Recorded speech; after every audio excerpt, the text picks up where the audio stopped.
Muito bem, vamos dar sequência. Este é o vídeo 2 do tema A Cronologia do Paganismo Católico Protestante, onde vamos dando sequência depois de termos visto aí como iniciou a Igreja Católica, como se desvirtuou, como foi o paganismo adentrando e todas as datas, séculos, tudo passo a passo.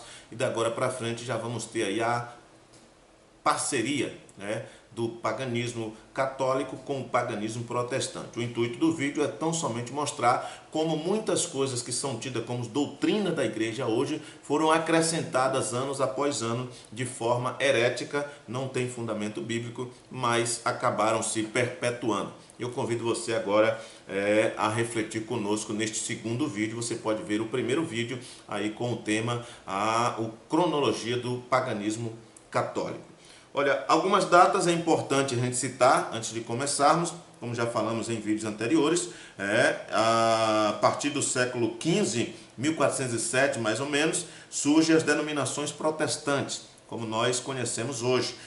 A primeira Bíblia protestante só foi publicada em 1535, em 1608 surgem os batistas e em 1906 o pentecostalismo. Algumas datas importantes aí para você se situar no tempo. A gente vai trazer aí o fechamento dessa cronologia do paganismo católico e agora surgindo também o protestantismo, e depois a gente traz exclusivamente a cronologia do paganismo protestantismo para você entender um pouco melhor como funcionou. Então, a partir do verso 15, mais propriamente do ano 1407 e 1417, em 1407, na Alemanha, Christian Rosenkreuz fundou a Ordem Rosa Cruz. Observe-se que Christian Rosenkreuz seria apenas um nome simbólico. Christian de Cristo ou Christus e Kreustus, Rosen ou Rosa, e Kreuz o cruz, o mesmo símbolo adotado em seguida por Martinho Lutero. É importante você conhecer isso. Enquanto isso, no catolicismo, a Santa Ceia pagã chega ao seu declínio total, com a definição da comunhão com um só elemento, a hóstia. O uso do cálice fica restrito ao bispo católico. A Santa Ceia, como eles denominaram, passa agora a ser dessa forma. O povo tinha acesso unicamente à hóstia e o sacerdote é quem tinha acesso à hóstia e ao cálice. A ceia era uma refeição e não tem nada a ver com isso que é realizado hoje, nem nas igrejas católicas e nem nas igrejas protestantes.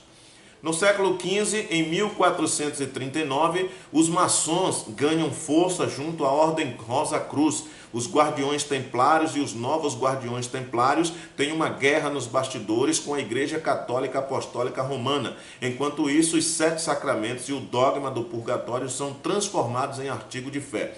É importante você, cristão, estudar um pouco a respeito da maçonaria. Não digo para você se aproximar da maçonaria, mas digo para você conhecer a origem da sua igreja e que trabalho teve a maçonaria, que parcela de contribuição teve a maçonaria na origem de muitas igrejas evangélicas. É bom você entender um pouco, pesquise um pouco sobre isso aí. Você vai se surpreender muitas vezes, até passando a olhar a fachada da sua igreja de uma forma diferente. Aqui em Bicaraí nós temos mesmo algumas igrejas que têm nos seus monumentos algumas coisas, alguns pontos maçônicos, e se você tiver coragem de estudar, você vai perceber claramente o que nós estamos falando. Então os maçons ganharam força no século XV, mais precisamente em 1439, da Ordem Rosa Cruz, os guardiões templários, os novos guardiões templários, e teve aí uma guerra nos bastidores com os líderes da Igreja Católica Apostólica Romana. E com isso eles passaram a apoiar quem? Os evangélicos, os protestantes, que estavam surgindo, até abrindo espaço nas suas lojas maçônicas para reuniões das igrejas que estavam começando. Estude um pouco mais e você verá. Inclusive, eu me surpreendi com muita coisa que encontrei a respeito da denominação que fazia parte. No século XVI, 1517 a 1546, sofrendo com a reforma protestante, a Igreja Católica Apostólica Romana, para outorgar mais poderes ao clero romano, é conferida a tradição, autoridade igual à da Bíblia. Aí entra mais uma heresia. né? É conferida ao clero romano, ao Papa, a autoridade igual à da Bíblia. Lutero, que odiava judeus, né? É um estudo que você pode também pesquisar para conhecer um pouco mais, também foi casado, possivelmente acreditava no Santo Grau e que Jesus era casado. Teve uma filha chamada Magdalena, morreu católico e não teve um bom testemunho. Matou muitos católicos, história que poucos protestantes sabem ou querem saber. Possivelmente Lutero era também da Ordem Rosa Cruz e tinha as mesmas visões gnósticas. Foi usado por Deus para vaticinar as 95 teses contra a Igreja Católica, mas a reforma pintou a parede, trocou um quadro e manteve a estrutura pagã romana, trazendo para o bojo do protestantismo muitas doutrinas criadas pela Igreja Católica, como a doutrina do dízimo em dinheiro, da Santa Ceia, dos templos e de tantas outras coisas que nós vamos falar um pouco mais à frente. Para se ter uma ideia, o título proibido em Mateus 23:8, a ninguém chameis pai na terra, permaneceu. Havia padre católico e padre protestante no início da igreja protestante. No século XVI, 1532 e 1562, surge Calvino e John Knox. Nesta época já existia um forte crescimento dos luteranos e os anabatistas, que pregavam de forma radical. Em 1535 é publicada a primeira Bíblia traduzida por um protestante, em francês, permanecendo claro as adulterações católicas, como nós falamos a respeito da Santíssima Trindade. Surgem as primeiras divisões no protestantismo. Lutero não concordou com o estilo de reforma de João Calvino. Lutero queria reformar dentro da Igreja Católica, tanto que morreu católico. Já Calvino acreditava que era necessário sair da Igreja Católica Apostólica Romana para reformar. Fontes históricas dizem que João Calvino era maçom, voltando ao Velho Testamento e costurando o véu cada vez mais, conforme 2 Coríntios capítulo 3. Declara-se que a missa é oferta propiciatória e confirma-se o culto aos anjos. Até aqui ainda estamos vendo as duas, caminhando nessa cronologia do paganismo. No século XVI, especificamente nos anos de 1534, 1545, 63 e 1573, em 1534 inaugura-se mais uma denominação protestante, oriunda da briga pelo poder. Na Inglaterra, a Igreja Católica Apostólica Romana dividiu-se por iniciativa do rei Henrique VIII. Antes tinha queimado todos os livros de Lutero, mas ora, vejam só, por conta do conflito havido com o Papa Clemente VII, relacionado com o pedido de anulação de seu casamento, resolveu romper com Roma, resultando na criação da Igreja Anglicana, hoje reconciliada com o Vaticano como mãe e filha. 10 anos mais tarde, preocupados com o crescimento do calvinismo e do luteranismo, a Igreja Católica Apostólica Romana convocou o Concílio de Trento, 1545-1563, para uma contra-reforma, ou reforma católica, onde os jesuítas foram chamados para esta guerra, vide a Irlanda do Norte contra a Irlanda do Sul. Já em 1573 é estabelecida a canonicidade dos livros apócrifos. A Igreja Católica, que adulterou a Bíblia em mais de 52 mil lugares, decide agora quais livros podem ser canônicos ou não. Os livros canônicos, você que tem uma Bíblia evangélica sabe, a Bíblia católica tem 8 livros a mais do que a Bíblia evangélica. São exatamente esses livros que são chamados de canônicos pelos protestantes, mas que são chamados de inspirados pelos católicos, e faz essa separação entre a Bíblia católica e a Bíblia protestante. Isso foi incluído na Bíblia em 1573, ou seja, depois do descobrimento do Brasil. No século XIX, 1608, 1707, 1736 e 1854, mais uma denominação surge, a Igreja Batista. O grupo vem de descendentes ingleses do século XVIII, mais precisamente em 1608. John Smith discordava da política e de alguns pontos da doutrina da Igreja Anglicana. Ele se aproximou de uma outra ramificação religiosa, os menotistas. A divisão se deu por conta da necessidade de batizar os irmãos por imersão. 100 anos depois, James Anderson, bispo da Igreja Presbiteriana na Escócia, em 1707, é sobretudo conhecido pela sua associação com a maçonaria, criando inclusive a constituição da mesma, usada até hoje. A presbiteriana, oriunda do calvinismo, cresce na Inglaterra e influencia a fundação de outra denominação, a metodista, em 1736. Mais tarde, na Igreja Católica Apostólica Romana, em 1854, a definição do dogma da Imaculada Conceição de Maria é efetivada, ou seja, o dogma de que Maria permaneceu virgem mesmo após o nascimento de Cristo e não teve relacionamento com José. Então você vê que há um paralelo sendo traçado, de dogmas, de divisões que vão surgindo até chegar nos dias de hoje, na Babel religiosa que nós temos presenciado hoje. Eu peço a você que tenha um pouco de calma e analise com cuidado. Esse estudo, esses temas, esses números você pode encontrar na internet, você pode pesquisar e ver as fontes importantes, e os livros históricos vão trazer tudo confirmado para você. No século XIX, no ano de 1840 e 1864, não bastante tantas denominações protestantes, mais uma eclode para proselitar os fiéis, a Adventista, um movimento religioso iniciado com Guilherme Miller e apoiado pela profetisa Ellen White. O Velho Testamento agora vem com força, voltando-se à guarda do sábado, ministério levítico e observação da Torá, em plena graça do Evangelho. Enquanto isso, na Igreja Católica Apostólica Romana, vem a declaração da autoridade temporal do Papa.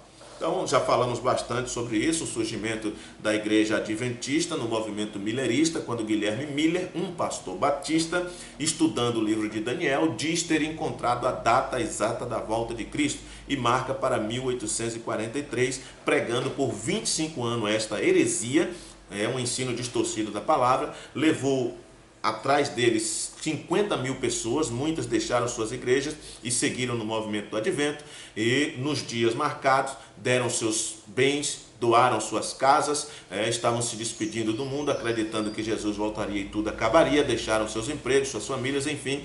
Não aconteceu nada. Voltando, fez um novo cálculo, marcou para 1844, também não aconteceu. Guilherme Miller reconheceu que estava errado, voltou para a sua igreja batista, pediu perdão, se reconciliou, mas o grupo seguiu, dando origem à Igreja Adventista do Sétimo Dia, apoiada na visão de Iran Etz, que disse que Guilherme Miller estava certo quanto à profecia, menos referente ao local, que na realidade Cristo tinha entrado no santuário, criando a doutrina do santuário, juízo investigativo, outra heresia, outra aberração, trazendo também agora para o bojo a Ellen White, que começou a ter visões, e uma delas foi que viu que Guilherme Miller estava certo quanto ao tempo de 1844, que Deus confirmou propositalmente o erro de 1843, ela afirma isso, que Deus queria realmente provar e deu o erro a Guilherme Miller em 43 para confirmar o acerto em 44, que na realidade ele tinha entrado no Santo dos Santos para começar a realizar o juízo investigativo,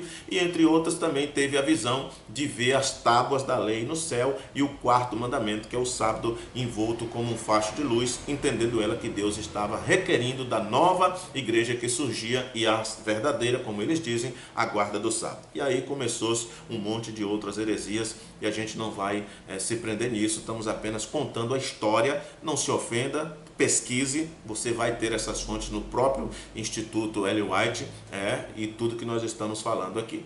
No século XIX, mais precisamente no ano de 1870 e 1906, também 1911 e 1912, para encerrar de vez com o ciclo da deteriorização e paganização católica, eis que surge a declaração da infabilidade papal, ou seja, eles decretam que o Papa é infalível e o que ele diz é palavra de Deus, e até hoje eles acreditam desse jeito. Já no protestantismo, nasce a mais avassaladora divisão, o pentecostalismo.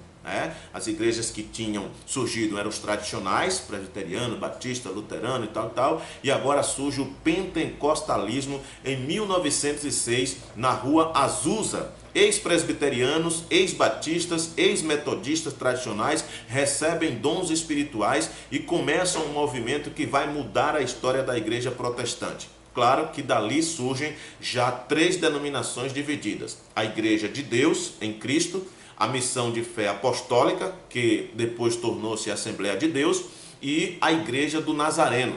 as divisões que surgiram ali no protestantismo, trazendo o dom de línguas, os dons espirituais e toda aquela manifestação que você conhece, e hoje está pior ainda, essa Babel religiosa. Na verdade, o pentecostalismo já havia iniciado em 1800 na Inglaterra, veio somente em 1906 para os Estados Unidos. Por fim, houve mais uma descendência entre Daniel Berg, Gunnar Wingre e Louis Francesco, formando em 1911 e 1912 a Assembleia de Deus e a Congregação Cristã no Brasil, a CCB, que a partir dali se tornaria grandes inimigas pelo poder protestante, e até hoje é assim, continua sendo a briga pelo poder. Até hoje, uma julga a outra e ambas praticam o proselitismo, que é buscar membros de ambas. Louis Francesco foi doutrinado por um professor de teologia americano e maçom da presbiteriana. Daniel Berg e Gunnar Wingre, ao que tudo indica, foram homens de Deus, mas expulsos do Brasil pela CGADB e pela CPAD. Quem é espiritual entenda. CGADB, Convenção Geral das Assembleias de Deus, e a CPAD é a Casa Publicadora das Assembleias de Deus. Então, fica aí a dica para você também dar uma pesquisada sobre isso. Vale lembrar que o movimento pentecostal foi perseguido pelos próprios irmãos protestantes tradicionais, que rejeitavam, como até hoje rejeita também, muito das suas ideias. A IEAD forma a harpa cristã, e a Congregação Cristã do Brasil, o seu inário. Ambos hoje estufam o peito para falar de sua musicalidade. Porém, as melodias são em sua maioria copiadas de músicas mundanas, como dizem os próprios pentecostais. Mas, sem dúvida, a música sacra edifica. Só não entendo onde ficou a inspiração dos pentecostais para ter que plagiar músicas de maçons, hinos nacionais, músicas militares e etc. Você pode dar uma pesquisada um pouco mais antes de questionar o que você está ouvindo. No século XX, nos anos de 1922, 1950, 1962, 77, 90 e 2014, as ramificações vão acelerar. O sectarismo protestante é lamentável, a começar por Aimee, uma evangelista que funda mais uma denominação, a Igreja do Evangelho Quadrangular. Na Igreja Católica Apostólica Romana, em 1950, a Assunção de Maria é transformada em artigo de fé, ou seja, Maria foi elevada aos céus, virgem, sem pecado.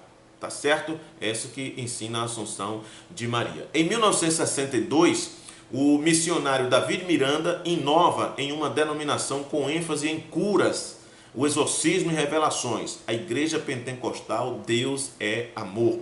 Traz para o Brasil, junto com o IEC, a Igreja do Evangelho Quadrangular, um pouquinho da teologia da prosperidade. A Quadrangular, antiga cruzada, vai se dividir em pedaços enormes: Fonte da Vida, Templo das Águias e etc. A Deus é Amor se divide dentro da própria família e com os fundadores principais como Ademar Alves Lacerda em Curitiba, depois com Alexandre da Rosa e por último eram mais de 12 divisões. David Miranda perdeu muito poder e por último estava ameaçando de quem saísse da igreja iria morrer. Na década de 50 nos Estados Unidos, os homens de negócio do Evangelho começam a se reunir com um Rotary ou Lions Club, grande parte deles do protestantismo americano, ligado à maçonaria. William Branham, do Tabernáculo da Fé, é patrocinado por eles em todo o seu ministério. Hoje o Tabernáculo Branham é dividido em mais de 20 partes. Em Curitiba,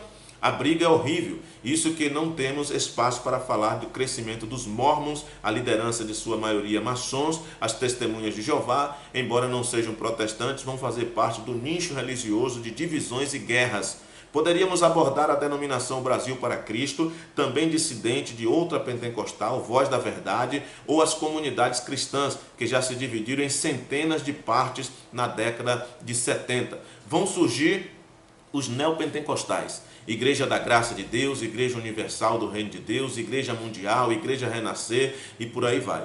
Todas divisões cada vez maiores com compra de mídia, teologia da prosperidade e etc. Surgem os movimentos do cair pelo espírito, regressão, hipnose, G12, células e agora a mais há menos de 5 anos, quando o estudo foi escrito, surgiu a denominação templária, um verdadeiro mix de tudo que há de sincretismo religioso. Não deu tempo de falar dos padres Fábio de Mello, Marcelo Rossi, copiando músicas gospel para atrair fiéis e não perder poder, uma verdadeira contra-reforma pentecostal com a ajuda dos carismáticos, até que saem do sistema religioso mais de 6 milhões de evangélicos, e com certeza cresce a cada vez mais movimentos como Eu Quero Uma Igreja Orgânica, que é o EC, o Caminho da Graça, de Caio Fábio, Igreja Orgânica, Igreja em Casa, reuniões domésticas, Igreja no Lar e grupos dessistematizados e desnominados, sem dízimo, sem ofertas, sem hierarquia, sem clero,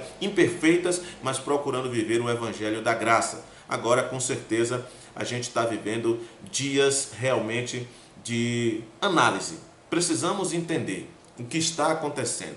O que foi que aconteceu no decorrer desses anos, como vimos aí nesses 2 vídeos, a cronologia pagã do catolicismo e agora culminando aí com o surgimento do cristianismo. Mas eu convido você para ver no nosso próximo vídeo a cronologia exclusiva do paganismo protestante. Eu tenho certeza que você vai se arrepiar de saber as coisas que aconteceram e que estão acontecendo, e muitas das doutrinas seguidas pela igreja protestante que não tem fundamento bíblico. Eu convido você a assistir conosco o próximo vídeo. Fique com a gente.